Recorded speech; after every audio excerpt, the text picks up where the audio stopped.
Yo, what's going on, everybody? It's your boy, CV, with another reaction video. This one is called 12 Things America Should Learn from Australia.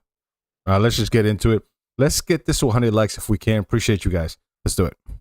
What's good, y'all? Tristan here, and today I'm going to be going over 12 Christian, what's up, things brother? that America could learn from Australia. Pardon me if it is a little bit loud. I am filming this in a public park, but that is actually my first thing that I think America could learn from Australia is how to build a park. This goes way beyond just how to build a park, but really how to build any nice public facility. If you look at the park in right now, I mean, I can show you, there's this huge playscape just right over there. I'll show a picture of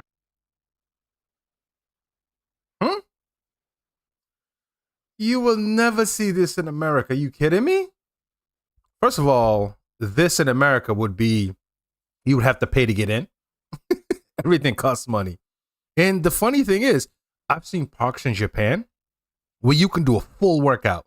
I'm talking about 60-year-old men just working out, and you wonder why they still fit and why those guys are in shape and still working? Because they just go to the park and they can work out. You're not going to see this in America. I'm sorry. it up, but that is what a typical playscape in Australia looks like. I'll throw some more pictures up just so you can see what a playscape right outside in the Australia building looks like. But this, this picture right here is what a playscape in America looks like. Playscapes here are so much bigger. The kids have it way better. But beyond playscapes, this goes to skate parks, for example. Skate parks here are in every city. They're awesome, they're huge, they're nice. Not the same in America. You know, a city might have one or two nice ones, but in Australia there are way more, and overall they're much nicer. There are so many. We don't have any skate park in my town, not one. And there's skateboarders all over the place. They use the basketball court to skate. There's none in my town. And as a matter of fact, the messed up thing about it is that I've gone to 3 different parks. These are parks that I used to play basketball in. I went there, no net on the hoop. And I went out of my way and I purchased 3 nets and I put them at those parks before. I went back, no net. The city should be doing that. It doesn't cost that much money. It cost me a couple of bucks on Amazon, and they don't even do that anymore.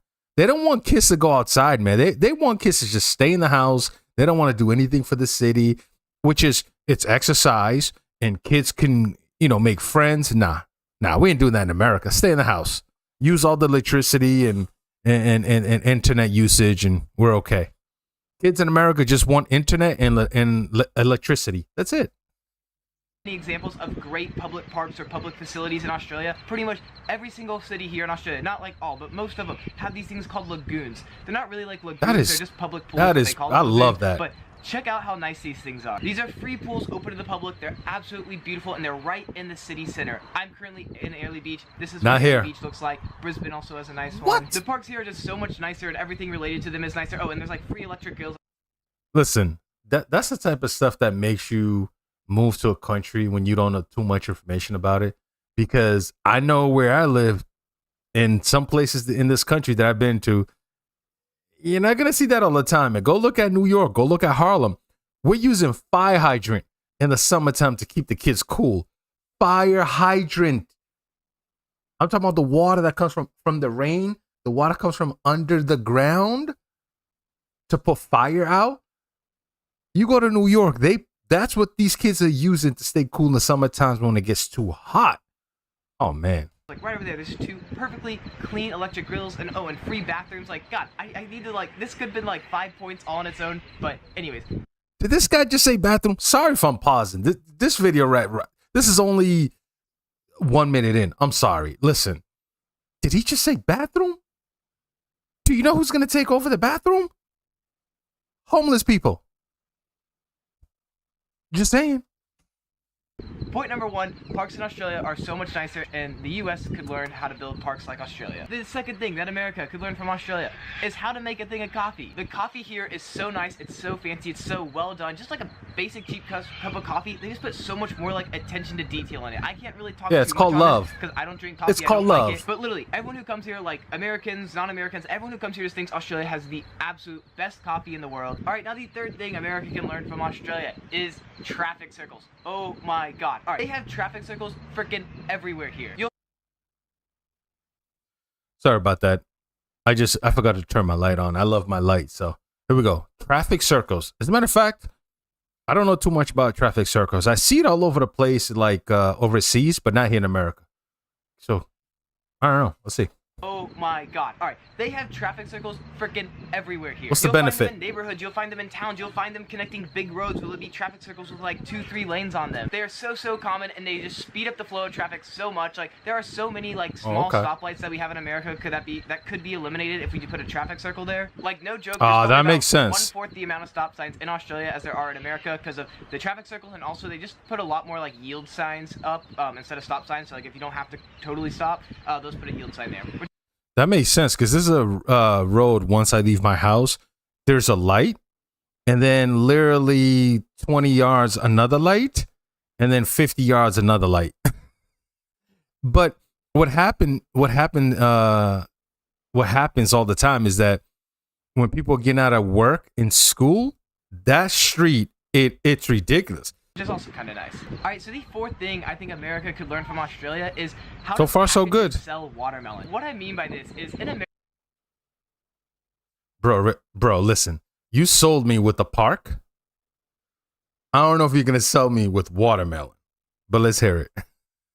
America, like if you're buying watermelon, it's probably gonna be like a full entire watermelon, or you can get like a little thing of like little like diced cubes of watermelon. The issue is like the little diced cubes are usually pretty expensive, and it's just like, you know, enough for like 1 or 2 people, and then the whole entire watermelon, it's like way too much for one person. And like honestly, I am from a family of 4, and 1 watermelon is too much for our family usually. Here in Australia, usually when you're at the grocery store, you're gonna see quarter melons, and they sell them by the quarter melon. This makes so much sense. It doesn't cost more. It probably saves a lot of melon. You just cut the melon, wrap it up in some saran wrap, and then not too much. Easy as that. The fifth one is a little bit weird, but that is, we could learn from Australia to not put so much water in our toilets. I don't know what it is about their toilets here, but I feel like they're just like way more advanced than our toilets. So in America, like for some reason, it's a really common thing. Like I was just used to like having water splash my butt from like pooping into it, and it like splashing up, and then when you're flushing the toilet, you know, it's like shoosh shoosh shoosh, and you know, it does like the whole like spinny thing and then sucks down. It's like one long flush with a bunch of water. Well, here in Australia, their toilets just have a little bit of water, and then your butt doesn't get wet when you poop. There's no splashing going on.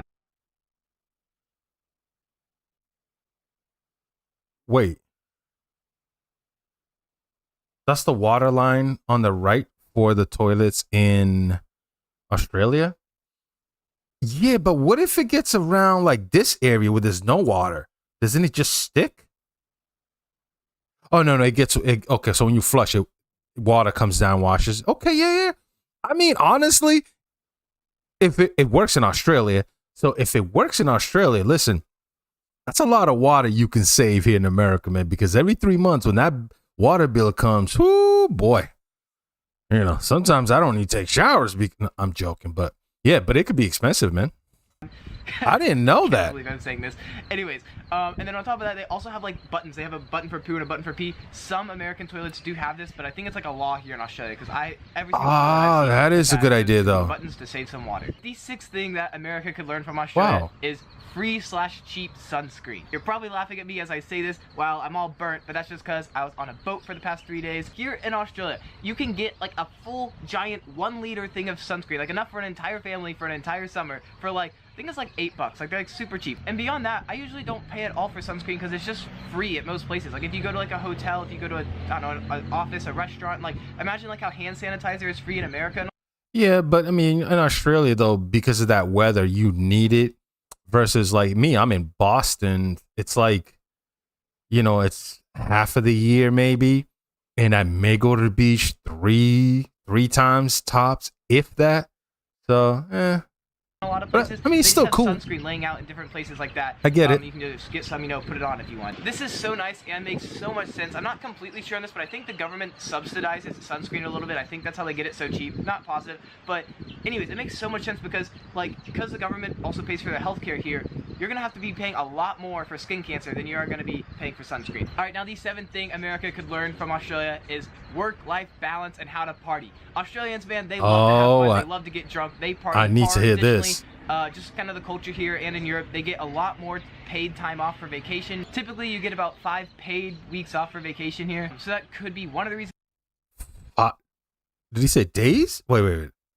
I misheard that. Off for vacation. Typically, just kind of the culture here and in Europe, they get a lot more paid time off for vacation. Typically, you get about 5 paid weeks off for vacation. This man said 5 weeks? What did we get here? 2 weeks and then 1 week sick? And then I found out in France, if you're pregnant, like the government will actually give you nanny to help you take care of the kid at the same time. And you can get like 30 days off work with pay to kind of, get back into things and focus. And, especially if you have a tough pregnancy. No, not here, man. I mean, I'm all for that. I like that a lot. Wow. Here, so that could be one of the reasons why they have a better work-life balance. But even when they're not on vacation, just on like a typical weekend, Australians like love to go out, they love to have fun. I don't know, I just feel like they do a little bit better job at partying than Americans do. All right, now I will say, when I was working, man, I changed. I went from 5 days to 4-day weekend, so I would do my 40 hours in 4 days, right? So to me, that was good because I get Friday, Saturday, and Sunday, and I loved it, man. I like when I started doing it and where the area where I worked, a lot of people started requesting it, so everybody started doing it. I'm like, yeah, I'd rather have 3-day weekend. It's a little bit tough, but you can do that extra couple hours, man. Get it out of the way, so that way you're not waking up Friday morning, and at least you get to enjoy it, So like if you wanted to make doctor visits, you would do it on a Friday. You know what I mean? Because Saturday and Sunday your doctor's office is closed. So every Friday you get a chance to do that. That's where you make all your appointments, your teeth, hair, nails, whatever. Do that on Friday, and then Saturday you party, and Sunday you kind of relax and get into mindset to get back to work on Monday. So yeah, I loved it. 8th thing that America could learn from Australia is how to do sushi. So yes, I know sushi is not like a typical Australian thing. I'm not a fan of sushi. I've tried it. They have kind of put a little spin on sushi that I think makes it so much better and makes it kind of like reach like a much larger audience or target market, I guess, if that makes sense. Let me explain. Here in Australia, they have done a couple things that make it just kind of like cool and easy to get. So one is they have a lot of like quick grab and go sushi restaurants here where they just like have sushi like out in a window. You walk by, you can point to which one you want, grab it, and you go. And it's not cut up like it is in America. The sushi comes in a roll like this. So you can get a couple rolls, grab them, and then it's kind of like almost eat them like a sandwich as you walk down the street. Oh yeah, that's cool. I love this. They are great, healthy, like grab and go snacks. I feel like in America, if you're gonna get something like grab and go, it's gonna be like, I don't know, like a Subway sandwich or like, I don't know, like a burger from McDonald's, like something like not as healthy. Not to mention, it's so affordable here. Like a roll of sushi like that. You go to Macca. Yeah, I just did a video. I'm learning. Macca is McDonald's. I know what's going on. At one of those like grab and go places, which is bad. Cost you like $250 American dollars USD. Another great thing about the sushi here is there's this style of sushi restaurant that I know it's common in other parts of the world, but I've just never seen it in America, and we could totally adopt it. But that's like the like train track, I call it, style sushi. Pretty much you just sit down and the sushi goes around on a little track and you pick up whatever you want, eat it, and then yeah, pay at the end by like the plates. I don't know, it doesn't matter. But I see like multiple of these in every single city in Australia that I've been to. It's just kind of like a cool, fun concept. And it is fun, though. I don't think I've even seen a restaurant like that in America. As I'm editing this video, I just thought of another like weird or unique sushi thing here, and that is they have a lot of chicken sushi. Real sushi lovers might say that that's not actually sushi, but I don't know. Here at sushi shops, I'd say about like almost chicken? half the sushis that they offer, okay, maybe not half, like a third of the sushis that they offer are like fried chicken or grilled chicken. This just makes sushi even more appealing to some people. Some people don't like fish, or some people just really like chicken, and they can still get sushi, I guess if you can call it that, without just having like fish or crab or I don't know, raw meat. All right, the 9th thing America could learn from Australia is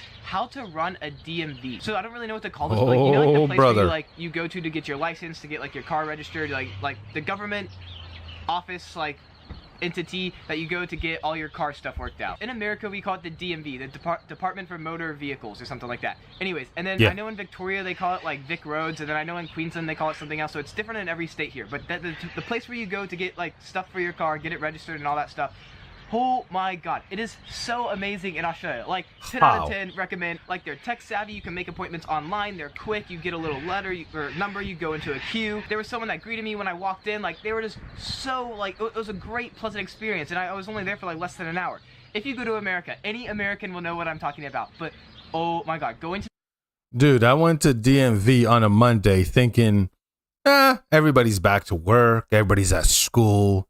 No way people is going to be here. I showed up at 10 and 10 in the morning and I left at 3 p.m.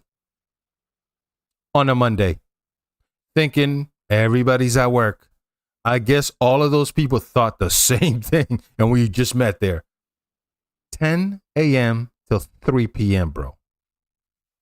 The DMV in America is like going like it's like a trip to hell. You're gonna go there early in the morning, you're gonna wait in line for an hour, then you're gonna get a ticket, you're gonna sit in a chair, you're gonna be in another line for a couple hours. The people who work there are typically unfriendly and cold. They just totally suck in America. And here in Australia, that's true, I experienced them in Victoria, and I had a friend that experienced them here in Queensland, and she was American. And anyways, both of us thought it was like super amazing here, so I'm just gonna assume that in all of Australia, the DMV is probably much better than it is in America. Alright, the 10th thing America could learn from Australia is how to eliminate the frickin' penny. Alright, y'all know a cent coin is a 5 cents. We still have the penny. I don't know why.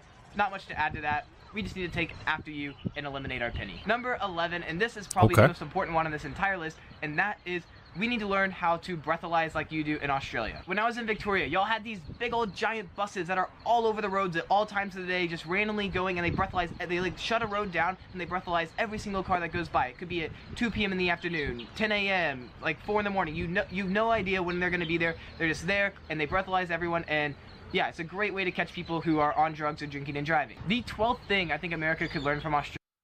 Yeah, we do that in America. Somebody's gonna find a way to sue. This is the land of the free. I wasn't doing anything. Are you profiling me? Bro, it's going to start lawsuits.